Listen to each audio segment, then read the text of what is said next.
Hey guys, Mike here from Conversations with a Recovering Loan Officer, and today I'm joined by Roxana Elbahu. Yes. I did it wrong again. I can't believe it. I asked her 2 times before the interview how to say that name, Elbahu. It's a tough one. Yeah, but I appreciate you being patient with me. We were talking earlier about how important it is to get people's names right, and here I am getting it wrong.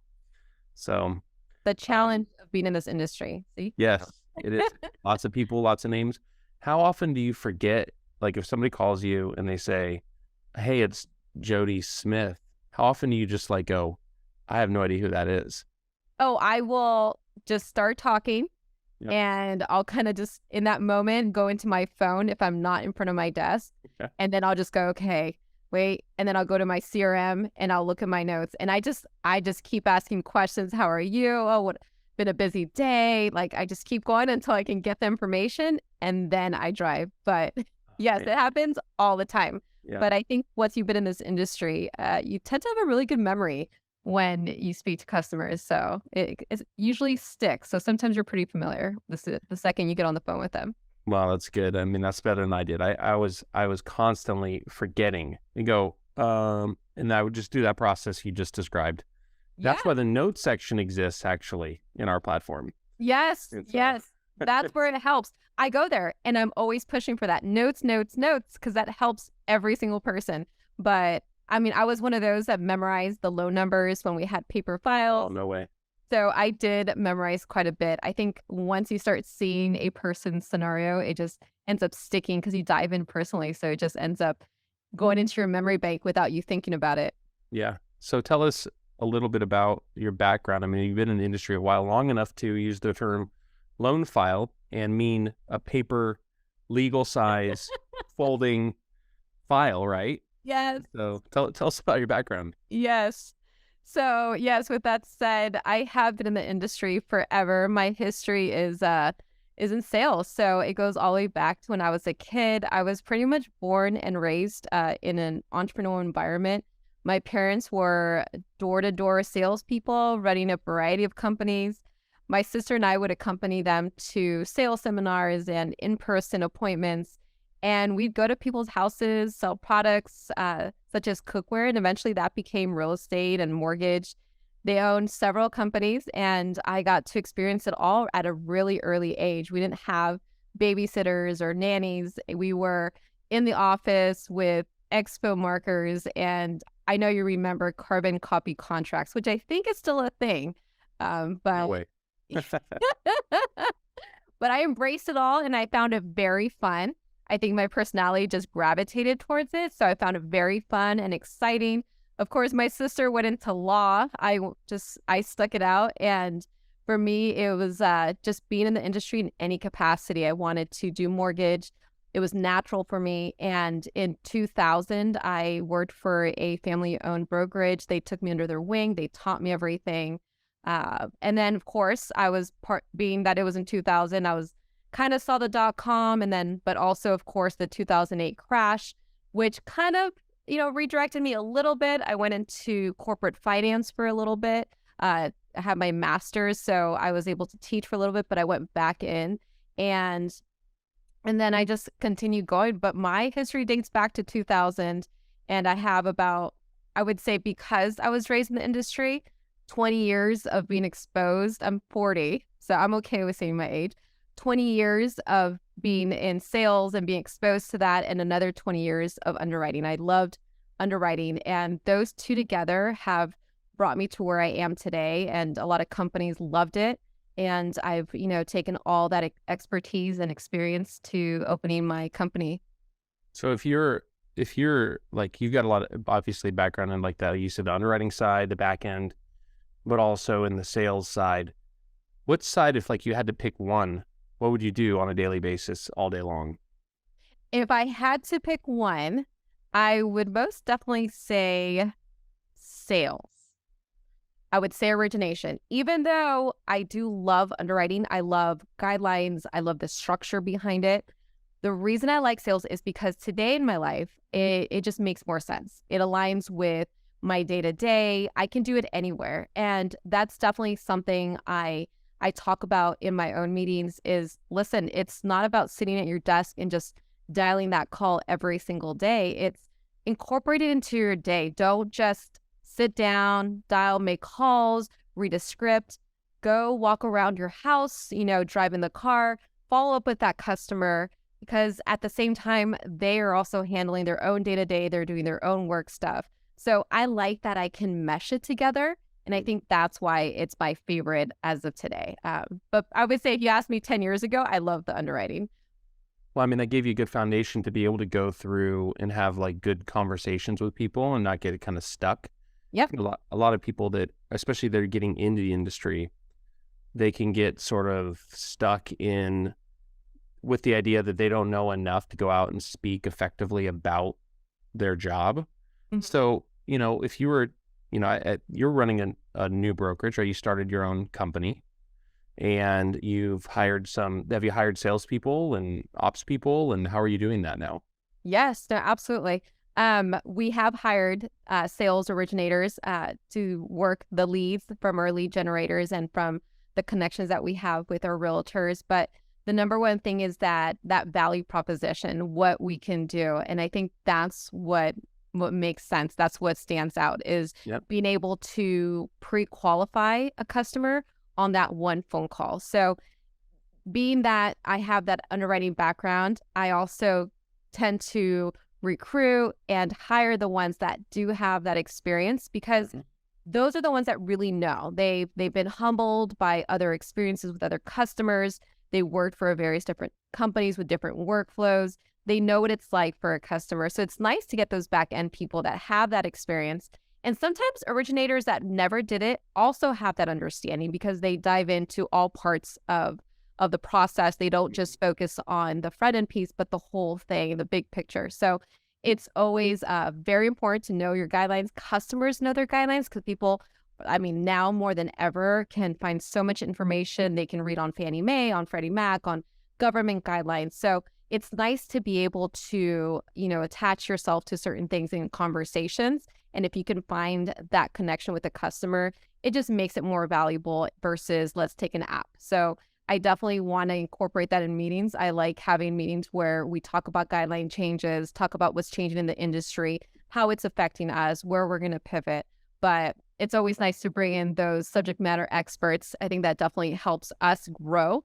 And that's what's kind of been our focus with origination, and not so much trying to completely change the entire flow of the industry or how we structure loans, but more so just that experience that we always talk about. We always talk about this streamlined experience and really doing it and really doing the same flow that's going to align with that. Well, that backbone of knowledge allows you to, I'm not saying sales is the most important thing, but if you know what you're talking about, naturally people will trust what you're saying because you believe it, because it's true. And so I know when I first started in the industry, I was fortunate enough to land a brokerage, like a job at a brokerage, paid a salary as a 21-year-old. And I basically spent the first year learning guidelines, and that really helped me as a young, very young looking originator. I look old now. You still look young. No, you don't. But I looked 12 when I started, and it was a really big challenge for me. But that knowledge I was able to build really helped me to speak authentically with knowledge to my clients. It sounds like that's how you're training your loan officers as well. Oh, absolutely. And I'm with you, because back, before we did virtual meetings and calls only, and yes, I was there in person. And like I said earlier, I'm in my 40s, but back then I was very young. I was 20 and I looked like I was 17 or 18 years old, and I needed to wear the suits and the makeup and everything to represent something that I really wasn't, but I needed to speak at least the talk. And so the talk is very important in these conversations. And when you're able to not only know it, but understand it completely, and then able to translate that into how someone can understand their current situation now, how they're going to handle it, that to them is so valuable. And it really is in line with just educate. And if you're not able to do it naturally, it doesn't come natural to you to speak or connect with customers, just educate yourself and it'll come out. And I think that's what people want. They want to know that you understand it, that you know it. And I've received questions on what is the interest rate tied to and why does it fluctuate and all these little things that you probably should know. And if you're able to answer that one question, you can really get that customer, because sometimes they just grab onto certain pieces. And if you can give more on that end, then you have a future referral or just someone that is going to think of you when they're looking at a transaction. You said something very important there, I think, which is that if you're not able to like speak, or you're not as eloquent or polished in your delivery of information, not all of your clients are going to be that way either. And maybe they don't resonate necessarily with that kind of person. Yeah. And so there's people or customers for everybody. Yep. Yes, absolutely. And you also have to gauge, like you can't, and this is why I really steer away from scripts. You really have to listen to the call and how they're speaking and really be patient and listen. Don't go in with, I know the rate, I know what to sell, I know what products are in right now. You have to listen to what their fears, what they know, and then you go from there. So the most important thing, I mean, you hear this in sales seminars and conferences, is to first let people talk. Let everyone talk. And also, that's also a way to close a transaction, is people talk themselves into the close as well. So you just have to be patient, compassionate for people and their own experiences, or if they haven't had one, what they're attached to, usually the financial component, because most have saved their money. Most of them are afraid. So if you can listen to them and listen if they do have that fear and remove that part, and then fill it with something that's going to be fruitful, that's going to turn into something. And like I said, even if it doesn't become a transaction in that moment, but you planted that seed that then is going to be useful in the future, and you continuously are there and you are present in the same way that I feel like there always needs to be something to remind them, because there'll be that moment where they see a sign and they may think of you because of that conversation you held with them. Yeah, I think that's really important. People like to feel like they're being heard. Mm-hmm. And if you focus on early stage, I think what you're saying at least is if you focus early stage on letting them tell you what they need, then they're going to sell themselves on your services because Absolutely. you're listening to them, you care about what they need. And you're well equipped to handle the problem and to solve it and to put them in the right loan. They just need to know that. Exactly. Yeah. And it was that my uncle always says, people don't, gosh, why, he's going to be so embarrassed. People don't care how much you know until they know how much you care. Yep. And so I think that's exactly what you're saying, is this, that it's super important to listen first and they'll let you work with them essentially. Oh, absolutely. I think those connections are important. And I mean, there's so many moving parts in a real estate transaction. There's the mortgage, there's the real estate, escrow, lenders, there's so many things, notary, and it's all tied to you. It all eventually comes back to you as well, because you are the person that is speaking to them a majority of the time. Of course, the real estate agent is out there with them, but the mortgage person, that's the one that's going to collect the really private information, and you're with them. And so therefore, everyone else is going to reflect on you as well. So the thing to always keep in mind is not only are you going to be doing that with them, you also have to be doing that with everyone around you. So it's important to have those really good connections, and also those really good connections with realtors, because they also are going to represent you and they're also going to tie that to you as well. So that's one thing to always is to think about, is to know that when you're talking to them, everyone else that's talking to them should be aligning with the way that you also do business. Oh yeah, that makes a lot of sense. Yeah, surround yourself with people that are like you, and then they're going to bring clients in that are basically a model match, right? Yeah. So you're out with your kids. You say you got two beautiful twin 10-year-olds, a boy and a girl. Yes. Yes. And you're at one of their sporting activities or one of their extracurriculars or whatever, and somebody walks up to you and makes small talk. Roxana, what do you do for work? How do you explain that? Yeah. No, I love that question. Number one, I never turn it off. I'm always on. Every single situation is going to be valuable to me. And Now, it could be seen many different ways. It could be seen as someone that likes to leverage or capitalize in situations, or someone that is a workaholic. No, being in origination, being in mortgage, it's part of me, just like being a mom, being a wife, being an athlete. All that is part of me. So when I speak to someone, it's always on the back of my mind. So when someone asks me that question, I tell them I help people make one of the biggest financial decisions of their life. I'm in mortgage, and that is typically one of the biggest decisions a family is going to make. Of course, we have our investors that we exclude those because, of course, they're going to make many. But for the most part, yeah, that's how I answer that question. I don't just straight say, I'm in mortgage. I'm very specific, and I immediately hold that conversation with the utmost value. And I then lead with a follow-up question. And I then go into asking them. And this doesn't just happen with the soccer moms. It doesn't just happen with realtors. It happens in anything. If I go food shopping, I bring it in. I always find ways, I always find opportunities in anything I do. And, of course, you can have a great client base. You can have a huge realtor base. You can have a great portfolio. But at the end of the day, it's the people, it's those relationships that really, when you build on them, that bring you that business. I would say a good majority of my transactions have come from friends, families, people I've worked with, people I see on a daily. Those are the ones that you've already built that trust with. And those are the easiest ones, because we have to work at building trust with leads or people that don't know you. These kind of connections, you don't got to build it. And so it's very easy to answer that question. And then also them being okay with seeing or for you to see their financial situation. I think that's always the hesitation. Oh, that's a friend. How can I show them that I went through a bankruptcy, or that I didn't pay my credit cards, and I'm an Amazonaholic. So there, of course, are those. And that's, again, where with what you are, you exude it all the time. I always represent who I am. I'm always put together in a way that people see me as a professional. So that, I think, is a vital piece. So if you want to be all in, if you want to excel in this, I've always said it, even my predecessors, anyone I speak to, show it in the way you look from head to toe. I tell my kids the same thing. You go out there, you don't look like a mess.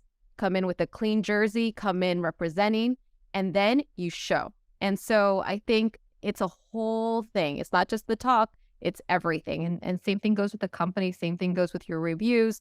It all has to come together. It isn't just one magic piece. So I love answering that question, though, because I always go and I make it an opportunity.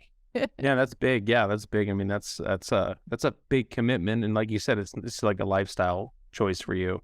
It's the opposite. I left the banking space in 2010 so I was working for a company called American Home Mortgage, which is a REIT, big REIT, and they were like one of the first giants to kind of go under in like 2009.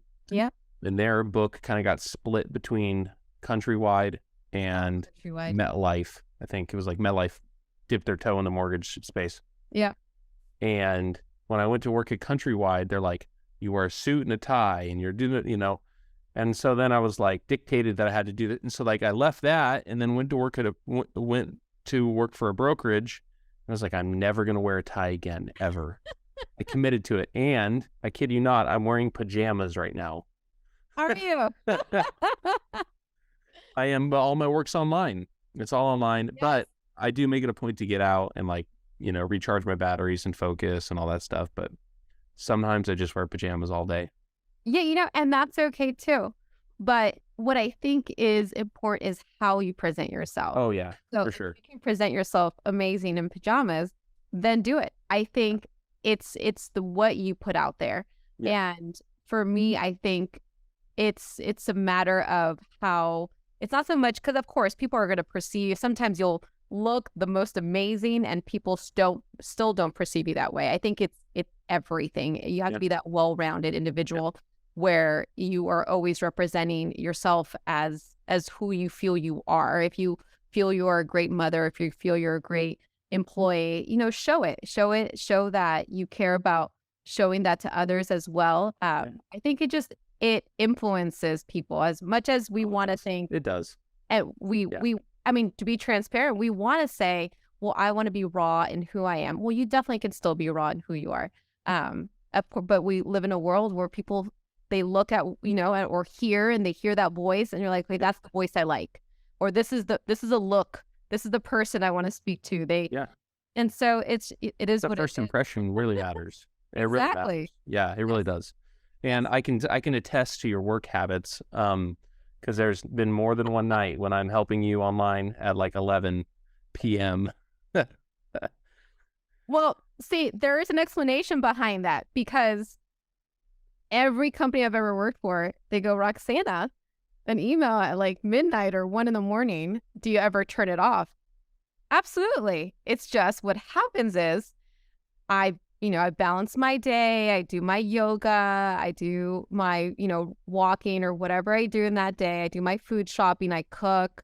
I don't clean, but I have help for that. Not that I don't clean, but I get everything done throughout my day, and I balance it. I balance it with meetings throughout the day. I do start my day super early because I am an early bird.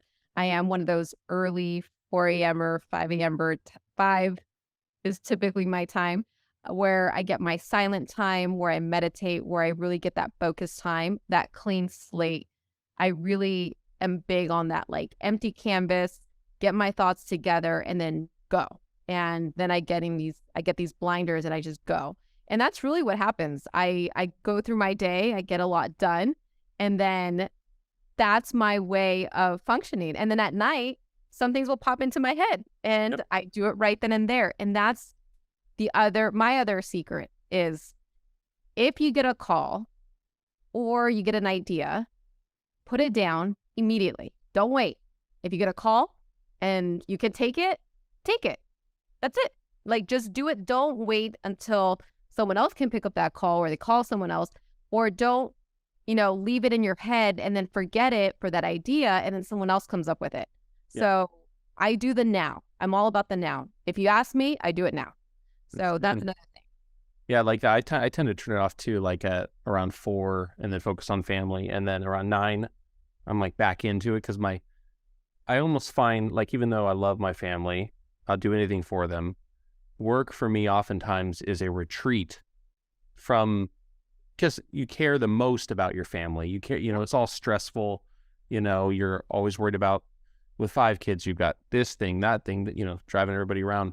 So at 9 or 10 at night, I'm like, ooh, I'm feeling less stress. And so my creative mind is like, yes, going crazy. Oh, yes. Oh, absolutely. And I think everything in the back of my head just goes forward. It's like, oh, there's this, there's that. And I'm like, okay, I'm jotting things down, but I am present. That is one vital piece, is I am present. When I go to my kids' soccer stuff, I'm present. When I'm talking to a client, I'm present.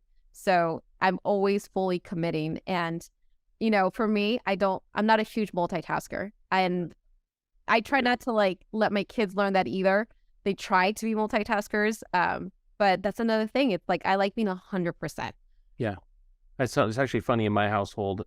There's this, if they see me walking from one room to another room and they ask me a question, I may not respond, because I'm currently on a mission to do something. And so to get pulled away from it, it's almost like I can't get pulled away from that task. And it's like I'm zoned in on the task until it's done. And then I'm like, did you need something? I can focus on you. And they've all started to kind of learn that that's how, hey, when can we get 10 minutes of your time? Okay, 5 minutes, I'll be back.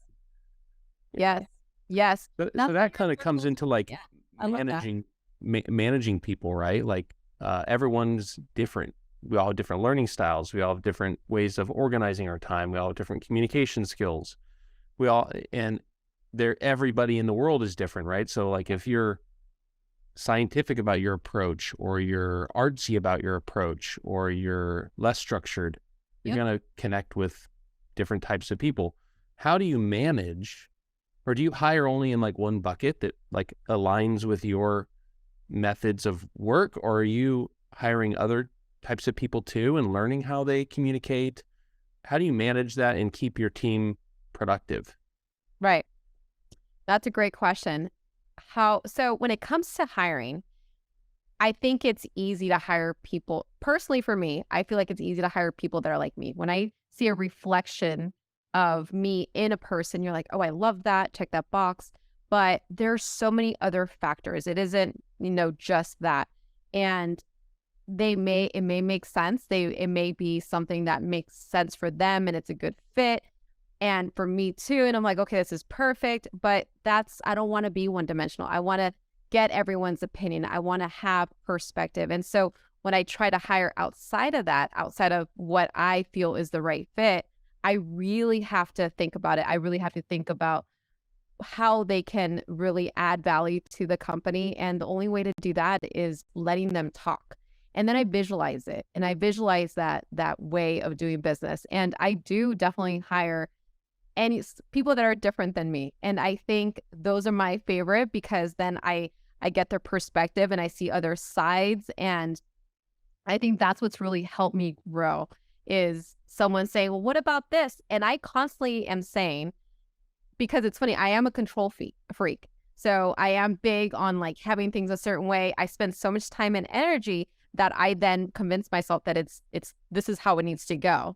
But then I also, in my meetings, say, I want everyone to share. I want ideas. I want everyone to customize.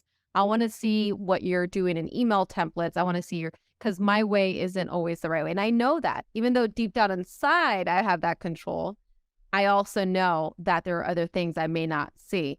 And, one thing that I'm big on is your circle. So not just your circle at work, but your circle, who you surround yourself around. So like friends and even your spouse, if, having that opposite person that can show you another side. And that I think is very helpful. Even your kids, like your kids were able to acclimate and be able to adjust to how you do things. And I think that's how it needs to be with every single person. Now, there are times that I'm wrong. There are times where I'm like, I like how that's different. I like how that person's thinking. I think I can really do something with that. And that's my mindset. And I add them to the team. And I'm like, okay, I'm struggling. And when I'm struggling, finding them a way to like really fit in, I then try to understand them more, their thought process. And sometimes I realize, okay, this is not the right organization, but this other organization may be a better fit.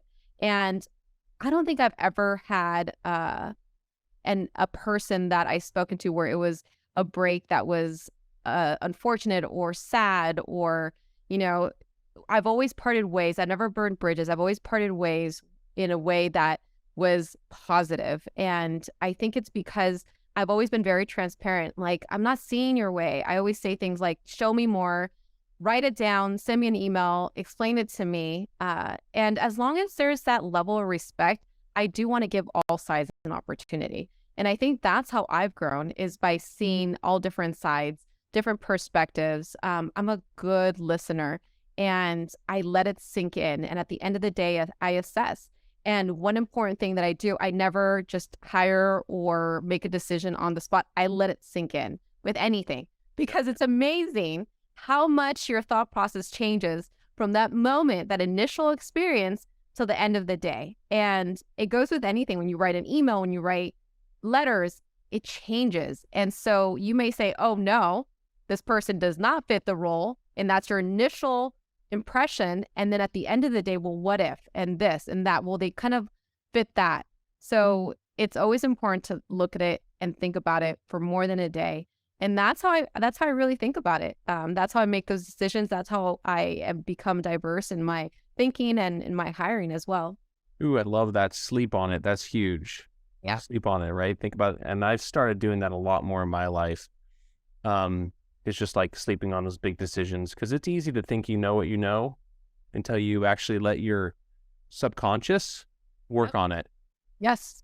And your subconscious is way smarter than you are because it's taking into consideration everything you didn't recognize, the little intricacies of the conversation, your goals, all of that stuff, and then compiling more information for you to digest. And so I always find the next day, like you said, is huge. Yeah. Yeah. Lots of perspective. That's It good. takes knowing yourself because I know how I am. I'm quick. I'm like, I will say it quickly if it was up to me. And then I've learned in life that half the time I make the wrong decision when I do that. So you got to know yourself. You got to know your own personality, your own traits, and how to change those or how to make them a little better or just different. But I think that's also a very important piece of doing business. Yeah, that's hard. It's hard to know yourself because there's a lot of people they see themselves as what they aspire to be. And a lot of times it's like a goal you can't ever achieve because Yeah. like you can't necessarily change the core of who you are. Right. Who you are, though, is probably beautiful already. Right. Like, embrace it and like accept it and grow it. And you said something that was like, you said you're a control freak, but what you described to me didn't sound like that. It sounded like you are a controlled learner, Yeah. right? You have your ways, you want to make sure it's done right, but you listen to outside feedback for ways of improving the things you're already doing. And that's not a control freak, because a control freak in my mind is it's my way or the highway. Of course, it's like we're playing alphabet soup here with semantics or whatever, but you know.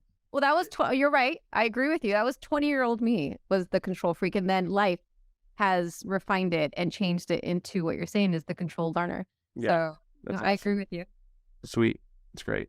So now you own a brokerage, you're hiring people, you're growing your brand, you're building your empire. I mean, what is your end goal here for the business? I mean, what are your goals for the year? Do you have a 5-year plan? How's that in your mind working through, starting a brokerage? What is your focus as far as? Absolutely. Yeah.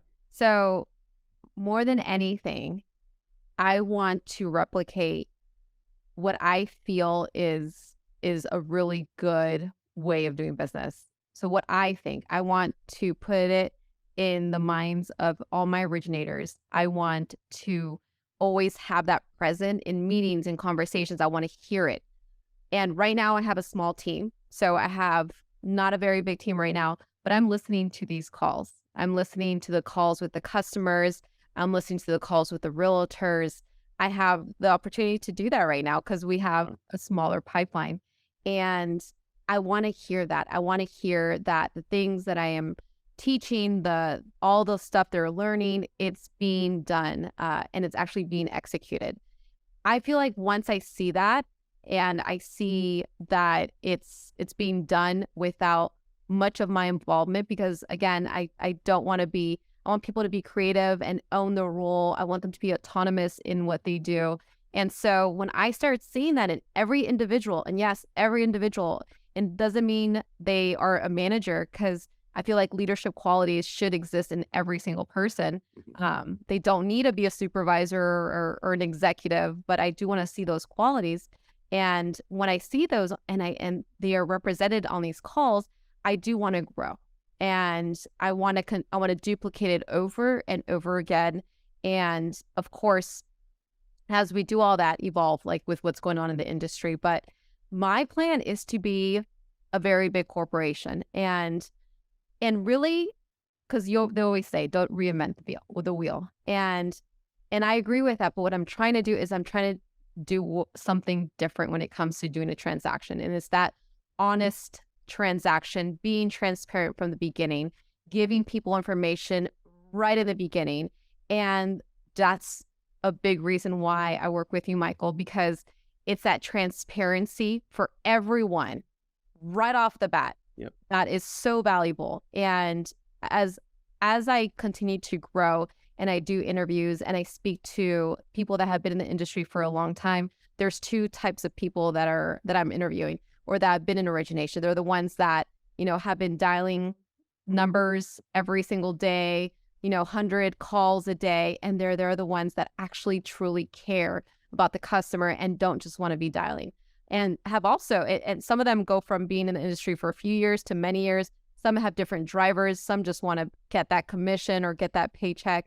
But it's really finding all those individuals. And it takes time, because I just don't want to hire off of experience or the company they came from. I really want to hold those conversations, and I want to interview and talk to every single person that is hired, because I do want to represent a company that really truly is in it for the customer. And this is going to be in every single thing. in regards to costs and fees and the documentation they get, the interaction they get, the attention that they get. It's going to be everything. So it sounds like a lot. And more importantly, I don't want to break down the process.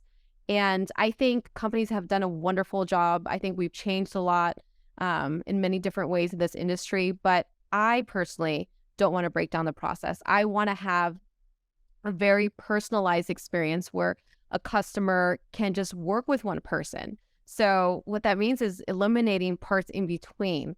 And that really gives a customer that feel that they're being cared for and being taken care of.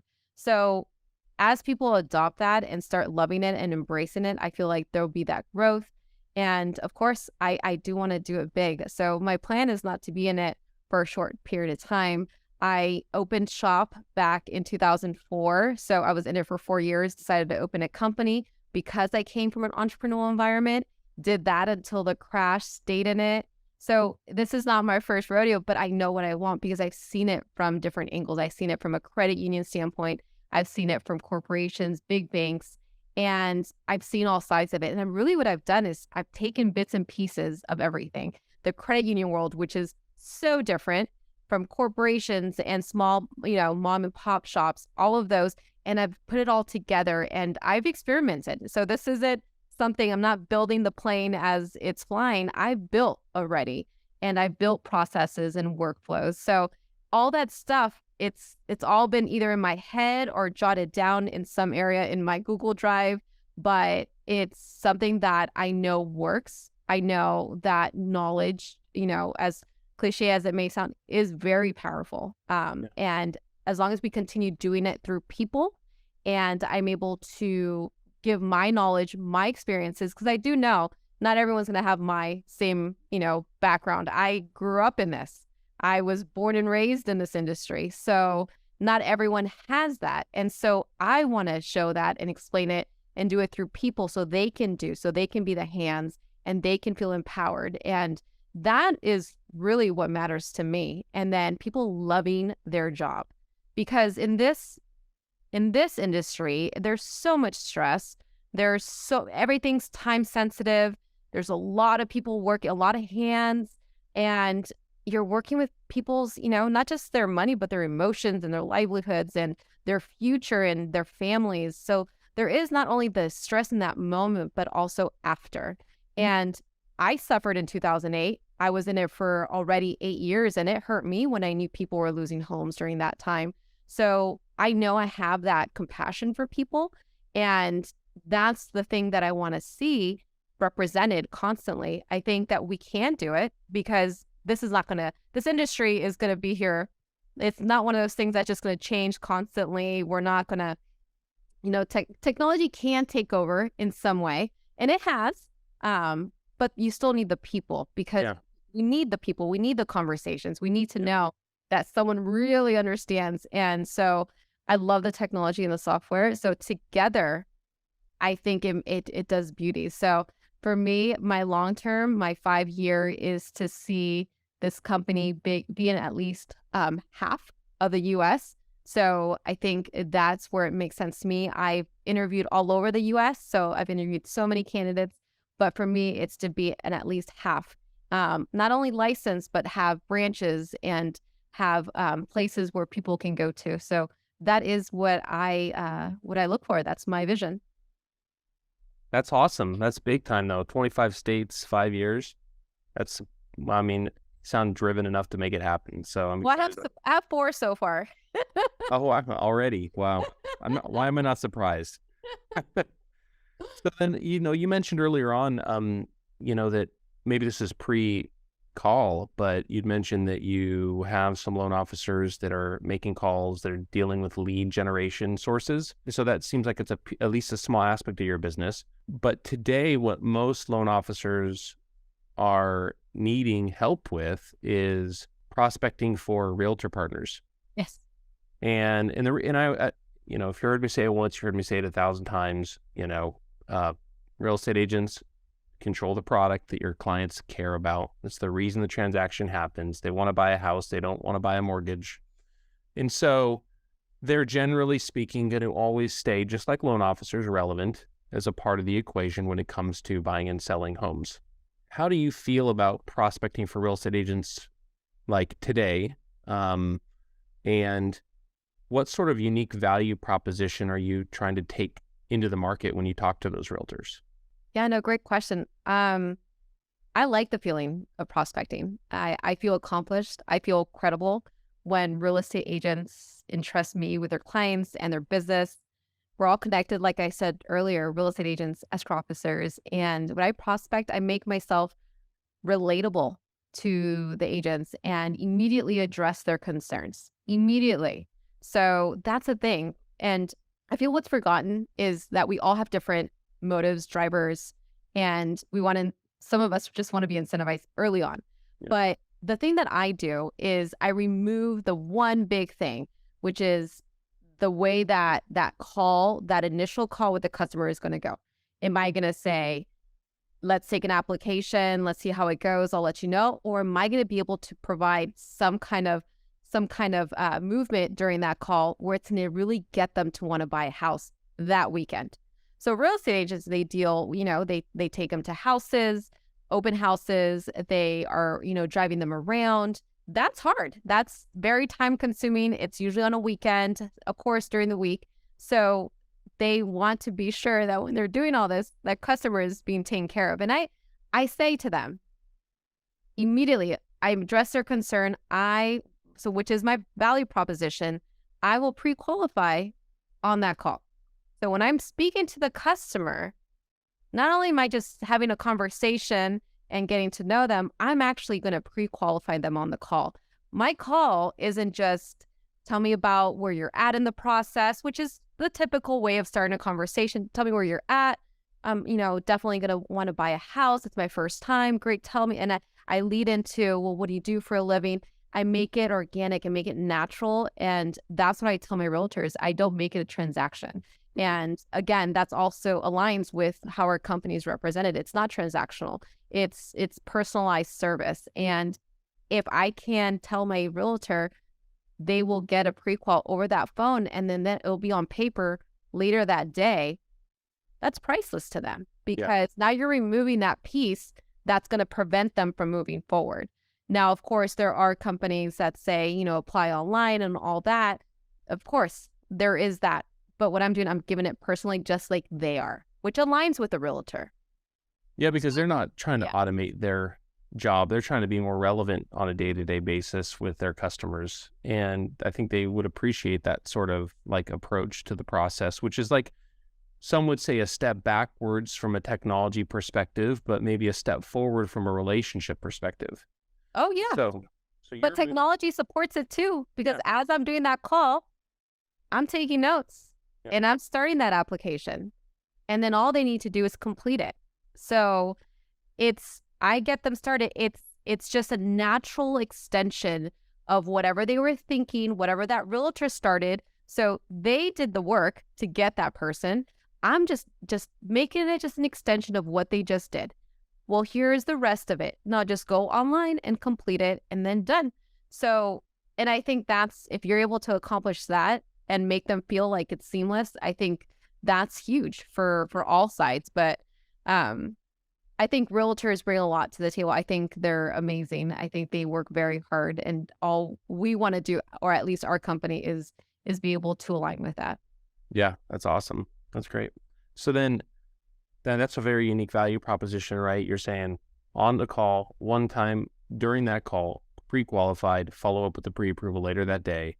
And you've sort of, in your mind, and I'm sure you're coaching your loan officers on how to do this, but you have designed or at least come up with a conversation that flows naturally, that asks those important questions to get that pre-qual. So instead of it being like, how much do you earn? Where do you work? Yeah. What is your, how long you've been there? You're making it more of like, hey, tell me about your job. Yep. Boom. And then they get into it. And it's like, you're taking in all the information and using that to help fill out the application. And they don't feel like you were just an order taker. They felt like you were interested in them, in their business, or in their goals, in their family in there, all the important things. I've seen a couple of pros do that, and it is a very different type of process, and it builds a lot of trust. So that is awesome. I wish I could can that up, and here's the question process, but it takes somebody with just a lot of experience to do that, I think. Yes, agreed. Definitely. I think that's a thing, but it can be taught. And especially because what I said earlier, I hire people with that back end experience. So they're not customer facing. Yeah. They don't, and what I say to them, it's like you're speaking to a friend or a family. Now, this isn't going to be a 5-10 minute call. It's going to be an hour on that phone. Yeah. Which is also, you're reducing, because with that, for many companies, they're like, well, you're reducing the amount of leads or people that your originators can talk to. Absolutely. Yes, you are. But the quality is going to be amazing. Yeah, it's way higher. That's the outcome is the quality. And so when I listen to the calls, all I have to do is listen to where it became transactional. I wait for that point, and then I immediately jot it down, and I do an alternative of what could have been said in that moment. So if somebody was saying, for example, I was listening to a call earlier today. Somebody was saying, oh, my electricity went out. And the originator said, oh my gosh, I know what that's like. I live in an area where I have bad reception. And immediately that got the customer going. Yeah, I live in this terrible area. And then that led to more. Well, tell me, how do you even do your job? Are you remote? And that just kept going and going. And then it led to an application. Beautiful.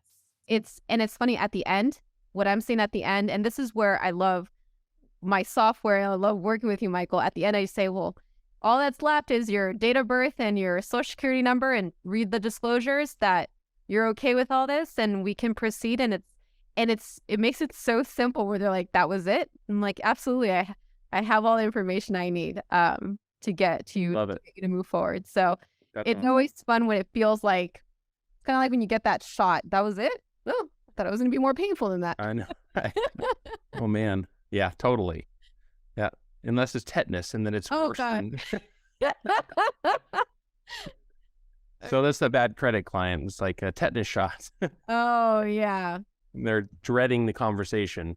Yeah. So it's a really good approach to how you get out there and prospect for realtors. And the question is, like, when do you turn it off? Like, as a loan officer yourself, and then I'm not talking about like when you turn off being a loan officer, but when do you stop prospecting? Or what is the perfect number for you of realtors that you can work with? Okay. When do I turn it off? Am I answering that question? Well, so when you stop prospecting for realtors? I don't. Okay.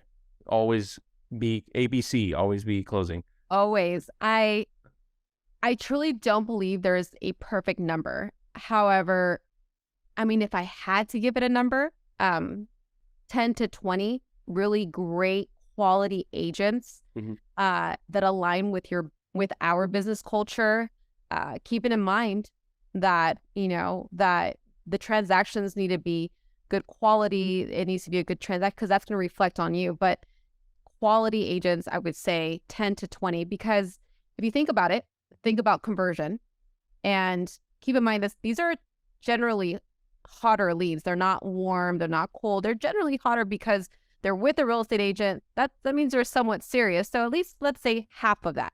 You have 10 realtors, half of them give you business, or if half of those go through, that's 5 transactions. If you have 20, half of those would be 10. Now, in my experience, and doing this for this long, I feel that 10 transactions per originator is very good. Anything over, you're spending less time and giving less personalized service to your customer. Anything under, of course, will make you feel like you're not being productive. But another thing to always keep in mind, and the reason that you're always constantly prospecting, is because this industry is constantly changing, and agents have different niches. They like different types of transactions. They're not all doing the same stuff. And what may work right now may not work tomorrow, and maybe it's going to be an investor market. So you want to always diversify your portfolio, your client base, and you never just want to, you don't want to say no. Every opportunity could be a future opportunity. And then you're also going to be weeding things out. You'd be like, you know what? Definitely don't want to work with that person because they were terrible to my customer. They cursed at them and were rude to their kids. And, so it's hard to find, someone that's really going to align with you. But when you do, it's amazing. So I think it's always a good idea to always have it on, because you never know. And my big thing is people. And that's what I've said is people are your future, because those conversations you have can always lead. And that was kind of like earlier in the conversations will always lead to something else. And you never know when that opportunity is going to present itself. You never know when you're speaking to an investor. You never know when you're speaking to a realtor. That person in the store could be a realtor. That person in the store can be the owner of a brokerage. So you never know when it will present itself. Totally. That's awesome. So then when you are meeting with a real estate agent and you sit down with them and you just get to know them, right? You're talking to them. I'm sure you've got some sort of like process like you do with an application, just trying to understand who they are and what kind of business they run and what their hobbies are and all that stuff. What is a red flag for you when you meet with a realtor as this may not be a fit for me? Okay. No, great question. I would say so there's the gut, there's that natural like energy for me. It doesn't feel right. And then I'm going to dive a little deeper. Why doesn't it feel right? Is it because they're different than me? Is it because they talk differently than me?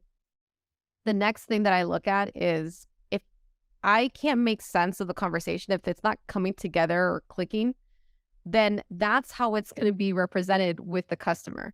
And if I feel like I'm being sold or someone's negotiating like in the conversation or being transactional, if I personally feel that way, to me, that's a red flag, because I don't want that to, come off to my customer. So it doesn't align. So that to me immediately is like, no, this is not going to work. I do want to feel it myself before I move forward with doing business with that realtor. Yeah, that makes a lot of sense. And so have you ever had to tell a realtor, thanks, no thanks? Oh, yeah. Not you mean not speaking of selling agents, because that's a whole other world. Yeah. But yes, I have. I worked maybe one transaction with them, and I politely said, we just work very different. But I definitely have companies that I can refer out to, and usually it was like a lender or something like that. But yeah, I think you always have to go with your gut. And for me, I'm in it for the long run. I'm not here to do one transaction. And sometimes you have to walk away, not just from realtors, but also from certain transactions, because it just doesn't feel right. I come from a world, and many don't. I've seen a lot that have left the industry, but I come from a world where there was a lot of fraudulent activity. There was a lot of stuff going on. And, in the beginning, I didn't see it. I didn't see it until I was halfway through the process.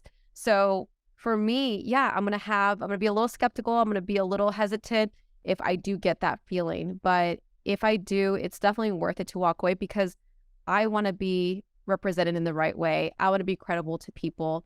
And, I think parents have always said it to their kids, careful with who you make friends with, careful with who you surround yourself with, because that's how you're going to be perceived. And back to like the way the world is, that's how people look at you. And so for me, I want to be in my community represented the right way. And so those decisions I make pretty quickly if it's presented to me as a red flag. Nice. So if you're meeting with a realtor, you have a great meeting, they agree to work with you, are you asking for a referral to another realtor in that meeting, or how are you meeting these real estate agents? Oh yeah. Well, I've been in it forever. So that definitely helps. Because I don't burn bridges. Even when I don't like something or I don't want to work with someone, I don't burn that bridge. So that's number one. Even if you're unhappy with the transaction that you've done with a realtor, always do it in the most professional way. Emotional intelligence is vital in everything. And I'm going to take it back again. 20 years ago, I saw so many things. I saw people throwing phones and yelling at customers. I've seen so much in my time. But that intelligence is vital because that's really what matters. So when you go through these transactions, when you go through these conversations, make sure you always retain that at all costs. Now, when it comes to more realtor business, when I start a relationship with the realtor, if they don't know me too well, first thing I always say, just give me one transaction. Just let me do one for you, and then we'll go from there. Once I do that and I do it well, then they then are like giving me another one and another one. I then implement myself somehow in their office, somehow, some way. I'm making it some way into that office, whether it's dropping something off, I work myself in, I talk to the receptionist, I make conversation, I ask, hey, is there ever an opportunity for me to do a training? The thing is, we all will say the same thing, really. We will say, well, let me get in. I'd love to talk about my programs and what's out in the market. They're all going to say, well, we have a preferred lender, which is the most common response for, these bigger companies, which I love when they have preferred lenders. And then I say, I'm not trying to replace your preferred lender. I actually like that you have a preferred lender because when I can't do something, then they can. So I want you to have as much of the resources that you can. But why don't I come in, do a first-time homebuyer training? If you have a customer or have many customers that are first-time homebuyers, or if it's realtors, do you know of any new realtors that just got into the industry? I would love to talk about programs and how they all kind of, come together when it comes to purchasing. Education to me is my entryway. So teaching, showing, talking about guidelines, telling them how they can use that, that's how I get in. And it works really, really well. So that's a great tip. Yeah, because they don't know very much about the mortgage space. They just know that they need the mortgage in order to get paid. And so it's a great way to build credibility and positions you as the expert. Yeah, there's nothing like a real estate agent going into a house, and then the customer saying, well, do you think I can afford this? And then being able to hold a little bit of a conversation on mortgage topics. And then say, but let me give you someone that's going to help you with that. So it's the best feeling because you never want to be an agent not being able to answer that question. It doesn't feel good. So yep. I think when they hear education, learn more, it's going to help their business. And you're not making them commit. So there are no commitments. Just like we tell our customers, no commitment. I just need you to listen and hear me out. And don't be afraid. Number one, we're all people. We all go through the same things. We all have the same experiences, and not same, but we all go through, the majority of the same stuff. And so it's important to remove the fear. And if you remove that, everything is open to you. And I think that's where I usually focus when I listen to calls. I hear that fear. I'll hear the conversation. You can tell that the application questions are about to come in, and people get hesitant and they're scared. So remove that. And the way you remove that is by being natural, by showing and giving people information, stuff that's going to come out naturally. Yeah, that makes a lot of sense. I think more than anything, when I talk to loan officers today, if they are not into the prospecting for real estate agents game, it's almost all fear-based or through a learned experience when they had a bad, a bad transaction or some communication that came in negatively from a real estate agent, or they were shut down, and that fear is really hard to overcome. Yeah. But you're right. Realtors are just real estate agents. They put their, pants on one leg at a time, and they're no different than loan officers. And Exactly. And if you're a knowledgeable loan officer, you have something of value to add to them because they are not experts in the mortgage space. Yep. They don't know what you know. And if you can be a resource for them, then you're going to bring value. That's an awesome tip. Thank you, Roxana, for your time today. Of course. It's been great. Yeah, it's been great to have a conversation with you and learn more about your business. I'm excited to have this conversation in a couple of years when you're in 50 states. I just doubled your goal, by the way. 50 states. Yeah. Okay. That's what I get to do. I just get to double people's goals for them. So, yeah. I can be in 50 states. I believe in you. So, Thank you again, and we'll talk soon. Thank you so much, Michael. You have a great day. You too. Take care. Take care. Bye.